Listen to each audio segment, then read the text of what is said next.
Assalamu alaikum dear students. Today we will study about the carbohydrates, which are one of the most important kind of biological molecules. First of all, we should know that biological molecules and what are biomolecules. These are different chemical compounds of living beings which are present in living organisms including both plant and animals. और इसमें हमारे पास examples जो हैं वो हैं water, proteins, carbohydrates, lipids, nucleic acids, DNA, RNA आ जाता है इसमें. इसके अलावा एंजाइम्स हैं and hormones. Basically, there are four fundamental kinds of biological molecules, which includes carbohydrates, proteins, lipids, and nucleic acid, that is DNA and RNA. But in this lecture, we will discuss about the carbohydrates in detail. Now, what are carbohydrates? Basically, carbohydrates, these are the compounds of carbon, hydrogen and oxygen. जो literal meaning है इस word का carbohydrate का, as the name indicates, carbohydrates, carbon and water molecule, hydra, water, these are the hydrates of carbon. तो obviously जो water है वो किन दो मेन एलिमेंट से मिलकर बना है, हाइड्रोजन एंड ऑक्सीजन से. तो दो तो यहाँ पर हो गए और कार्बो कार्बन से आ जाएगा.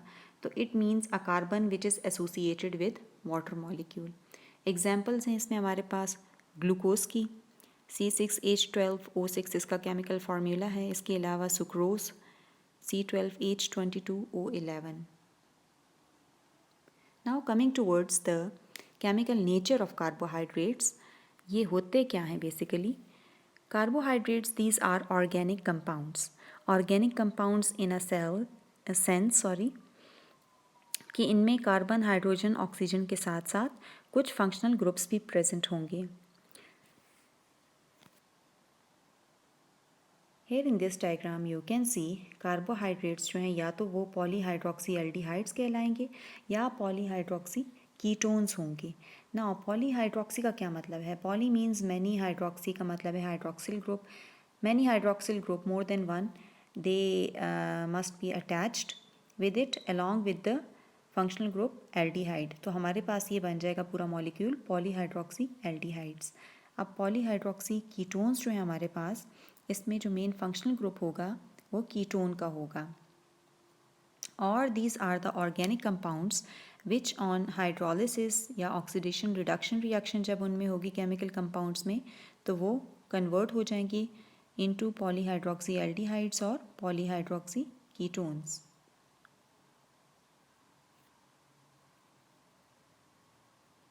Now coming towards the classification of carbohydrates. Carbohydrates को कॉमनली शुगर्स भी कहा जाता है क्योंकि जो ज़्यादा फेमिलियर कार्बोहाइड्रेट्स हैं उनका टेस्ट स्वीट होता है. ग्रीक ज़ुबान में, यूनान की ज़ुबान में वर्ड है एक saccharon. This is used for sugars. So the term saccharide is derived from this word. Saccharide का वर्ड जो है हम लोगों ने सैकरॉन से ही डिराइव किया है. अब सैकराइड्स क्या हैं? सैकराइड्स बेसिकली यूनिट स्ट्रक्चर है कार्बोहाइड्रेट का. जिस तरह बाकी हम लोग ने देखा कि प्रोटीन जो है वो अमाइनो एसिड से मिलकर बने हैं, इसी तरह से डिफरेंट जो स्ट्रक्चरल यूनिट्स होते हैं, हमारे बॉडी का जो मेन फंक्शनल यूनिट है वो सेल है. इसी तरह कार्बोहाइड्रेट किन यूनिट से मिलकर बने हैं? सैकराइड यूनिट से. सो कार्बोहाइड्रेट जो है ओवरऑल इसका क्या मतलब है? शुगर्स और सैकराइड्स. अब इसके आ जाती है classification. Classification is based upon the number of saccharide units, कि इसके अंदर ये सैकराइड यूनिट्स कितने होंगे. और सैकराइड यूनिट्स किस तरह से हमें पता चलेगा? या अगर पॉलीहाइड्रोक्सी एल्डिहाइड है या पॉलीहाइड्रोक्सी कीटोन है, या ये या दिस वन और दिस वन, पॉलीहाइड्रोक्सी एल्डिहाइड या polyhydroxy ketone, these are supposed to be single saccharide units. ये हमारे पास हम लोग इसको कंसिडर करते हैं कि ये एक सिंगल सैकराइड यूनिट है हमारे पास. जबकि जो डेरिवेटिव्स आ जाते हैं कार्बोहाइड्रेट्स के और बाकी डाईसैकराइड्स में हैं या ओलिगोसैकराइड या पॉलीसैकराइड में, so these are composed of more than one saccharide units. उसमें फिर हमारे पास एग्जांपल्स आ जाती हैं सुक्रोज की, या माल्टोज है, या सेल्यूलोज है, तो वो हमारे पास एक से ज़्यादा सैकराइड यूनिट से मिलकर बनी होती हैं। सो classification mainly it is based upon the number of saccharide units. 3 हमारे पास टाइप्स आ जाती हैं। Monosaccharides composed of 1 saccharide unit, true carbohydrates होते हैं, या तो ये पॉलीहाइड्रोक्सी एल्डिहाइड्स होंगे या पॉलीहाइड्रोक्सी कीटोन्स होंगे, और इनमें जो कार्बन नंबर है वो रेंज करता है फ्रॉम 3 to 7। इसके अलावा सेकंड टाइप है ओलिगोसैकराइड की। इसमें हमारे पास जो है वो 2 से ज़्यादा सैकराइड यूनिट्स जो हैं वो कंबाइन करके ओलिगोसैकराइड बनाएंगे। And the other one is polysaccharide, मतलब many saccharide units will combine to form polysaccharide। Comparison यहाँ पर किया गया है कैरेक्टरिस्टिक्स का कार्बोहाइड्रेट्स के आपस में। Monosaccharide it consist of single saccharide unit, जो अभी मैं आपको थोड़ी देर पहले बता चुकी हूँ, या तो वो पॉलीहाइड्रोक्सी एल्डिहाइड होगा या पॉलीहाइड्रोक्सी कीटोन का यूनिट होगा, मतलब एक सिंगल सैकराइड यूनिट से मिलकर बना है monosaccharide.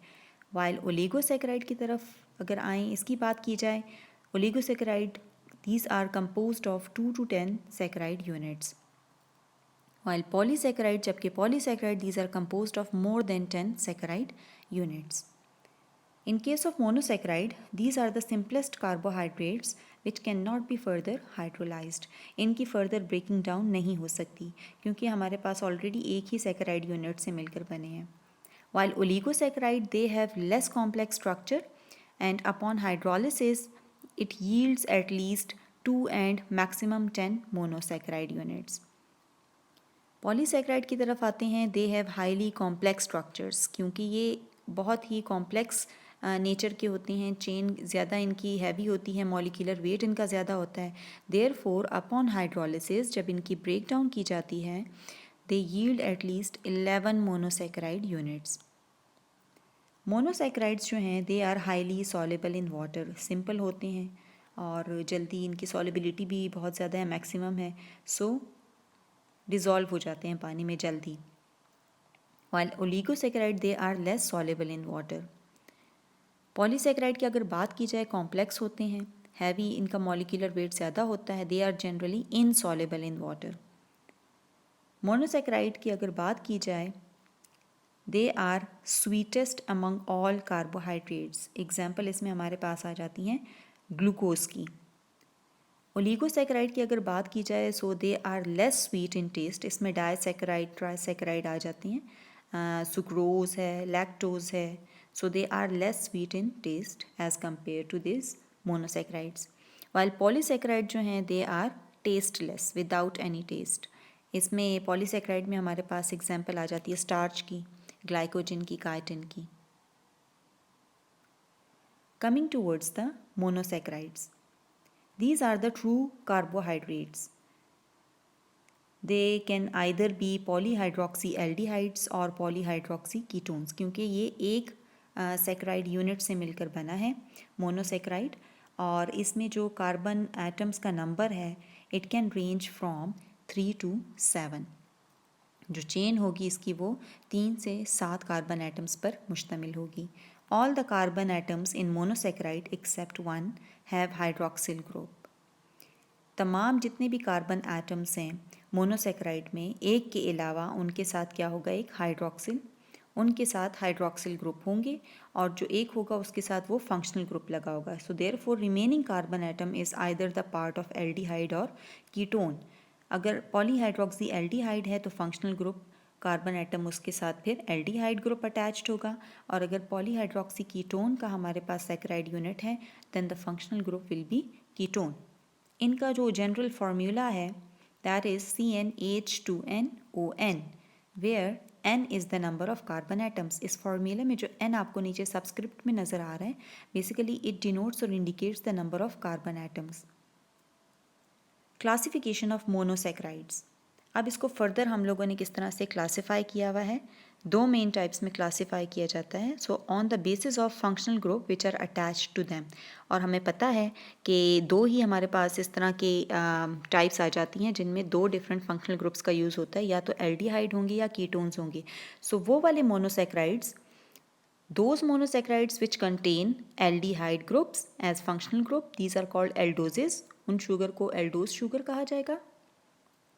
while the monosaccharides containing ketone functional group, जिनके साथ कीटोन फंक्शनल ग्रुप अटैच होगा, उनको कीटोजेस कहा जाएगा या कीटोन शुगर कहा जाएगा। मोनोसैकेराइड फर्दर इनको 5 ग्रुप्स में डिवाइड किया गया है based upon the number of carbon atoms. हम लोगों ने कहा था कि कार्बन एटम्स जो हैं उनकी रेंज मोनोसैकेराइड में कितनी होती है, 3 से लेकर 7 तक, 3 to 7 कार्बन एटम्स की प्रेजेंस होती है। तो उन मोनोसैकेराइड्स में जिनमें कार्बन एटम्स 3 होंगे उनको ट्रायोसिस कहा जाता है। जिनमें 4 कार्बन एटम्स और 4 carbon atoms, then those monosaccharides will be called tetroses. जिनमें 5 कार्बन एटम्स होंगे प्रेजेंट उनको पेंटोसिस, 6 वाले को हेक्सोसिस एंड 7 कार्बन एटम वाले को heptoses respectively. Now what is the chemical structure of monosaccharides.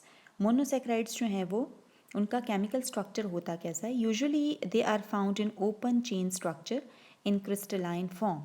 जब ड्राइड फॉर्म में होते हैं, क्रिस्टलाइन फॉर्म में होते हैं, तो वो ओपन चेन स्ट्रक्चर की फॉर्म में एग्जिस्ट करते हैं। When dissolved in water or aqueous medium, pentoses and hexoses converts into ring chain structures. यहाँ पर बहुत ही इंटरेस्टिंग यहाँ पे इनमें बात आ जाती है कि जब भी हम लोग 5 कार्बन शुगर मॉलिक्यूल्स को, मोनोसैकेराइड्स को, या 6 कार्बन शुगर मॉलिक्यूल्स को डिसॉल्व करते हैं पानी में या किसी भी एक्वेस मीडियम में, तो वो स्ट्रेट चेन की फॉर्म में नहीं रहते, ओपन चेन की फॉर्म में नहीं रहते, बल्कि रिंग चेन स्ट्रक्चर्स में कन्वर्ट हो जाती हैं। एग्जाम्पल हमें यहाँ पर जो दी हुई है वो राइबोस शुगर की है। बेसिकली राइबोस शुगर जो है वो 5 कार्बन आइटम पर मुश्तमिल होता है। यहाँ पर इस मॉलिक्यूल में, राइबोस में, जो सैकराइड हमारे पास एक मोनोसैकराइड है, शुगर मॉलिक्यूल है, इसमें नंबर ऑफ कार्बन आइटम्स 5 हैं। According to that formula hydrogen और ऑक्सीजन के भी पता चल सकता है, CN H2N एंड ON। तो अगर कार्बन हमारे पास 5 एटम्स आ जाते हैं तो अल्टीमेटली H2N था तो 2 × 5 10 हमारे पास हाइड्रोजन एटम्स आ जाएंगे एंड ऑक्सीजन के भी 5। So ribose can exist in open chain structure in dried form. Crystalline form में हमारे पास ये ओपन चेन स्ट्रक्चर की फॉर्म में एग्जिस्ट करता है, लाइक दिस वन। यहाँ पर इसके साथ जो मेन फंक्शनल ग्रुप अटैच है वो एल्डिहाइड का है। Here you can see this. और 5 carbon atoms are there, 1 2 3 4 and 5। Okay ji. The oxygen atom from the aldehyde group, it reacts with the second last carbon atom, that is carbon 4 in ribose case. जब भी हम इस ribose sugar को dissolve करें या पानी या एक्विस मीडियम में डालेंगे तो ये एक रिंग फॉर्म में कन्वर्ट हो जाएगा, रिंग चेन फॉर्म इसकी आ जाएगी। सॉरी, ओपन चेन फॉर्म नहीं रहेगी बल्कि रिंग स्ट्रक्चर में ये कन्वर्ट हो जाएगा। और रिंग स्ट्रक्चर में जब आप देखें तो ये होता क्या है, बेसिकली जो ऑक्सीजन एटम है एल्डिहाइड ग्रुप का, this one, the oxygen atom, ये रिएक्ट कर जाता है with the second last carbon atom of this molecule. और सेकेंड लास्ट कार्बन के साथ हाइड्रोक्सिल ग्रुप अटैच्ड है। तो हाइड्रोक्सिल ग्रुप जो है फर्दर यहाँ पर फर्स्ट जो एल्डिहाइड ग्रुप वाला पोर्शन था कार्बन 1 को रिप्लेस कर देगा, वहाँ पर आ जाएगा उसकी पोजीशन पर। So in ring structure form oxygen atom forms a link between carbon 1 and carbon 4। Basically यहाँ पर ऑक्सीजन एटम जो है वो एक लिंक बना देता है बिटवीन कार्बन 1 एंड कार्बन 4 और हमारे पास एक रिंग फॉर्म जो है वो आ जाती है राइबोस के केस में। While hydroxyl group of carbon 4 is shifted to carbon 1, जो हाइड्रोक्सिल ग्रुप था यहाँ पे कार्बन 4 का, वो अल्टीमेटली शिफ्ट हो गया है towards the carbon 1 position. Pentose जो हमारे पास ये शुगर मॉलिक्यूल्स हैं, 5 कार्बन शुगर मॉलिक्यूल्स, और हेक्सोस के केस में 6 कार्बन मॉलिक्यूल्स जो हैं वो 6 कार्बन एटम्स आ जाते हैं उस मॉलिक्यूल में।